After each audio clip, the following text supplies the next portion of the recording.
Maali waan kolfameettu waan yeroo waan gaaf bar tokko ani mucaa baadiyyaati. Baadiyyaadhaa ka'eenii ani keessumaa baadiyyaa naannoo Oromiyaa keessaa afaan Amaariffaan dubbatamu. Mucaa afaan Amaariffaa Amaarinyaa maal akka ta'e kan hin beekne kanatu yuunivarsiitii gaafa irra badamu Baahirdaariin nagaa. Baahirdaar immoo beektu gaa afaan maaliif dubbatama achitti jechuun afaan biraan akka haasa'amutti hin amanan warri iddoo sanaa jechuudha. Isa booda yuunivarsiitii Baahirdaar keessaa ijoolleen immoo walli intinaa ta'utu jira.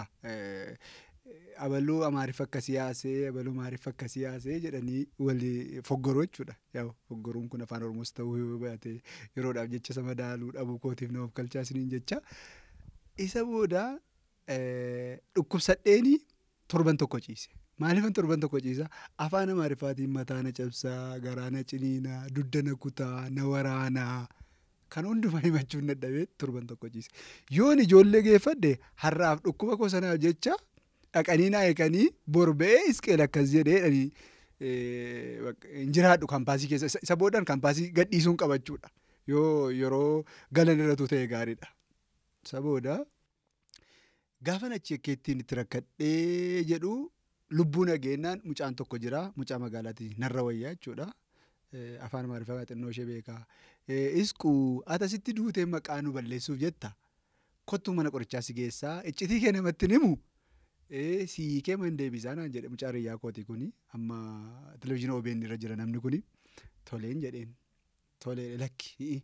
Booda hin sobda achiin nageesseen jedha. Dhukkuba cinqamaan jiraam cinqabeessa. Achiin nageessee natti deebitee waan hamaa naan jettaati. Nan jiraachiftu ennaa maal si yoo jedhe kanaafiyyuu mataa na cabsa jechuu Amaariffaan barreessi natti himi. Garaa na ciniina natti himi.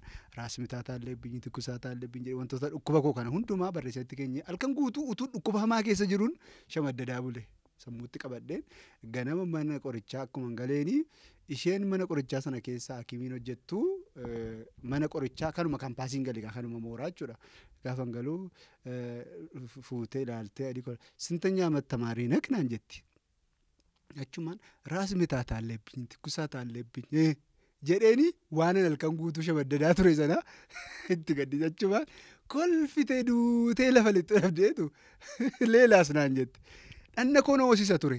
Yaassaa keenyaal jechuun waan hin dandeenyeef afaan Amaariffaatiin barreeffadheen harka irratti barreeffadheen jira. Karaattan nama gaafadhe waan ta'eef eda isaan eda halkan guutuu itti rakkataa ture sammuutti qabataa ture keessa waan hin turre. Sabooda harka irratti barreeffadhee yaassaa keessa booda leelaas naan jette jechuun jecha kana gaafa naasee waan jettu wallaaltee kolfa keessa baatee leelaas leela demoo yaassaa keenyaan naa dubbifamuu dideeka.